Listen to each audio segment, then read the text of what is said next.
เจ้าสบายดีเนาะมื้อนี้มาเบิ่งวิธีการห่อข้าวต้มแขมเนาะห่อข้าวต้มแขมเลยกะอันนี้ก็เป็นถั่วหน่อแหน่เนาะมันบ่แม่นว่าถั่วเหลืองนะถั่วหน่อแหน่แล้วหลังจากเฮาได้ถั่วหน่อแหน่เฮาก็ไปมาแล้วก็มาต้มเนาะต้มแล้วก็มาปนกับข้าวหลังจากปนกับข้าวแล้วก็มีได้เป็นต้องแขมเนาะที่ห่อแล้วอันนี้เป็นต้องแขมเนาะอันนี้เป็นต้องแขมต้องแขมดีเขาจะห่อหลังจากห่อแล้วก็เป็นอย่างนี้เนาะแล้วเขาก็ฉีดเอาไปใส่น้ำเม้น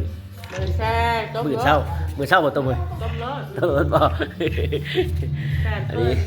นนี้เป็นการห่อต้มแขมห่อต้องแขมเนาะใส่ข้าวใส่ถั่วหน่อแหน่ต้องได้ต้มก่อนเพราะยันบ่สุกเนาะนี่เป็นถั่วหน่อแหน่เพิ่นได้ต้มแต่ทางคนลาวเขามักใส่กล้วยทางนี้ก็มีอยู่กล้วยมันบ่สู้ใส่เนาะในขั้นตอนการเฮ็ดเด้อนี่เด้อมื้อถ้าเบิ่งขั้นตอนการกินมานี่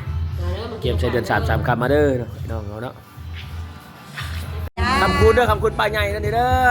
ดีๆไม่แห้งกินบกจบบ่ลงเดือน3 คำมือจบมืองามมื้อนี้แม่นมือกบมุ้ยปากคันคากมุ้ยหูขี้มื้อนี้เนาะเป็นมือสันบันดีดีไม่แห้งมาเด้อเนาะไอ้น้องมาคำคุณเพิ่นซะก่อนมื้อนี้เนาะคำคุณคนเดินไกลกันเคียงกันเนาะประเพณีบ้านเฮาได้นี่เด้อเจ้าสบายดีเนาะถือว่ามื้อนี้ก็เป็นประเพณีเดือน3 คำเนาะตามประเพณีบ้านภาษาทางบ้านภาษาเฮาเผ่าผู้ไทยเปิดประตูเหล้าเนาะกินเหล้าขาวเหล้าโทได้นี่กินมันของมันเนาะมีเหล้าโทมีเหล้าขาวเหล้าขาวสาวงามบ้านภาษาต้มแขมนี่ได้เนาะนี่เนาะมาคำพูดมันจะดีนี่แห้งทั้งใหญ่กันมาเนาะออกกระทบดีใจเด้อไอ้น้องเอาลูกลามนะมาพูดกับผม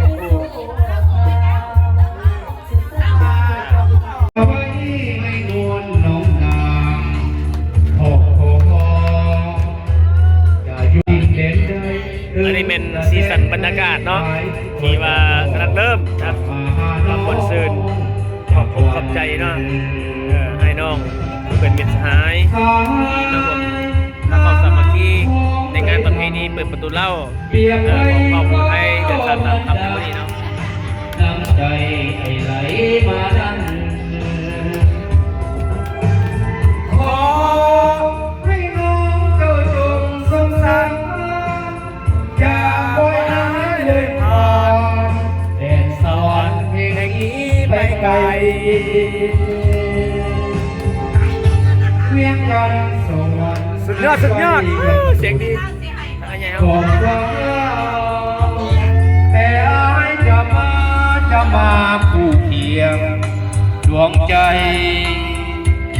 ต่อให้ดินน้ำมากีดกันผิวป่าฟ้าสั่นกันเอาไว้